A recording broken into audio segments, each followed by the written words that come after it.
आज राष्ट्रपति जी का अभिभाषण पे धन्यवाद प्रस्ताव हमारे पार्टी की ओर से शुरू किया और हम सब, प्रधानमंत्री जी और हम सब, leader of opposition Shri Rahul Gandhi का स्पीच सुनने के लिए हम लोग बैठे हैं।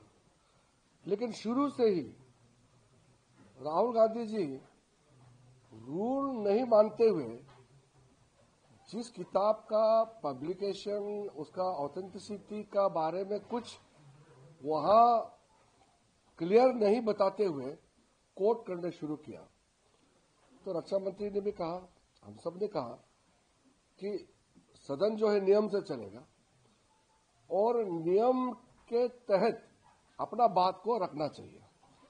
स्पीकर ने रूलिंग दिया, रूल 349 के तहत कोई भी मैगजीन, किताब या कोई भी पब्लिकेशन का जब तक आप ऑथेंटिक नहीं करते हैं या उस चर्चा से संबंधित नहीं है, चर्चा नहीं कर सकते। रूलिंग दे दिया।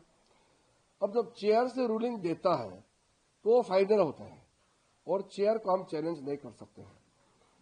लोकसभा स्पीकर के रूलिंग के बाद राहुल गांधी जी बार बार सेम गलती दोहराया जा रहा है। स्पीकर साहब ने फिर से उनको कहा कि व्यवस्था बना दिया गया है, रूलिंग हो चुका है, अब आगे बढ़िए। राष्ट्रपति का अभिभाषण पे आप चर्चा कीजिए, बोल नहीं रहा है।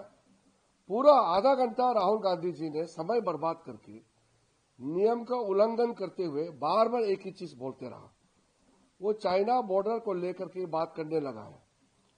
मैं कहता हूं, उस समय चाहे अक्षय चीन हो, लद्दाख का सीमा हो और अरुणाचल प्रदेश में भी जो हिस्सा 1959 और 1962 में चीन ने जो कब्जा किया, आप कांग्रेस पार्टी आज वापस लेके दे सकता है। 1959 में कई जगह अरुणाचल प्रदेश में भी जो नेफा था और लद्दाख में भी चीन के कब्जे में गए हैं। मोदी जी आने का बाद तो हमारा पूरा बॉर्डर इंफ्रास्ट्रक्चर बन गया। वहां हमारा सीमावर्ती इलाकों में हर तरह का प्रबंधन फैसिलिटी दिया गया है। हमारा आर्मी मजबूत से खड़ा है। हमारा आर्म फोर्सेस देश सेवा में लगे हुए हैं। और राहुल गांधी जी देश से माफी तो मांगे पहले, क्योंकि जो भी जमीन, जो भी हमने चीन के कब्जे में जाने दिया, वो 1959 से पहले और 1962 में कुछ हिस्से गए हैं और 62 और 59 से पहला है। तो आज राहुल गांधी जी पहले माफी मांगे। हम लोग तो राष्ट्रपति का अभिभाषण पे, धन्यवाद प्रस्ताव पे चर्चा करके सदन में एक दूसरा का हम सुन करके आगे बढ़ना चाहते हैं। आप किसी बड़े परिवार में पैदा हुआ तो क्या आप सदन से ऊपर हो गए? अब नियम से ऊपर हो गए? भारत लोकतंत्र देश है, ये नियम से चलता है। हमारा लोकसभा राज्यसभा का प्रोसीड्यूर्स है, रूल्स है, रूल्स ऑफ बिजनेस जो कंडक्ट करता है। कंडक्ट एक तो उसका तरीका होता है। राहुल गांधी कोई रूल को मानते ही नहीं। वो तो सोचते कि सदन से ऊपर है और उसके कांग्रेस के सीनियर लीडर उठ के ताली बजा रहे हैं। कितना दृश्य देख करके भी खराब लगता है। लेकिन मैं अभी भी कहना चाहता हूं, राहुल गांधी जी थोड़ा अपना बुद्धि लगा करके अपने एमपीओ को भी समझाइए और खुद भी नियम का पालन करना चाहिए, ये मेरा रिक्वेस्ट है। और चाइना बॉर्डर को लेकर के कांग्रेस पार्टी ने जो पाप काम किया है उसके लिए माफी मांगना चाहिए। वो तो बात की बात दिखा जाएगा, लेकिन पहले वो टैंक लेकर के आने का जो बात कर रहे थे चाइना बॉर्डर में, वो किताब मैगजीन बात करके वो भारत को कमजोर दिखाने के लिए अपना एक षड्यंत्र रचा रहे हैं। ऐसा कुछ नहीं होगा।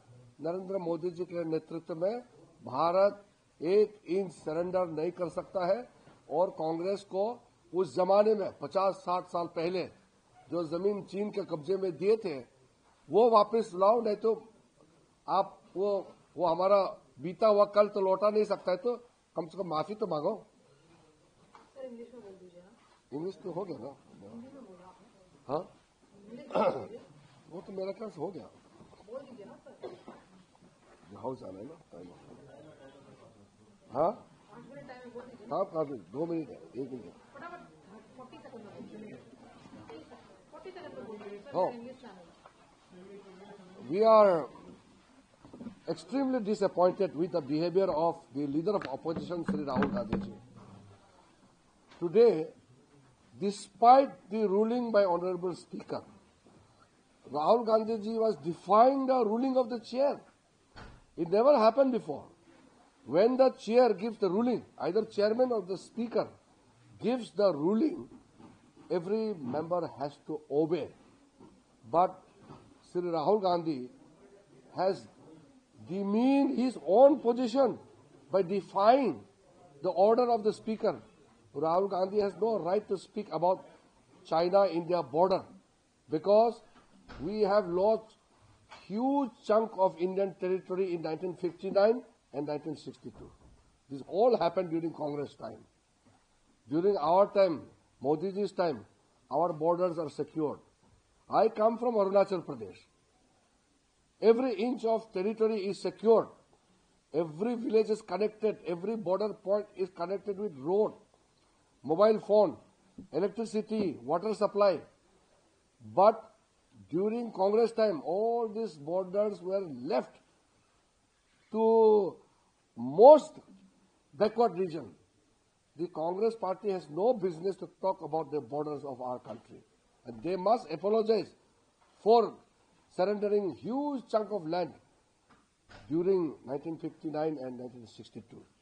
So that humiliation what we received in 1962, Congress has to apologize to the nation.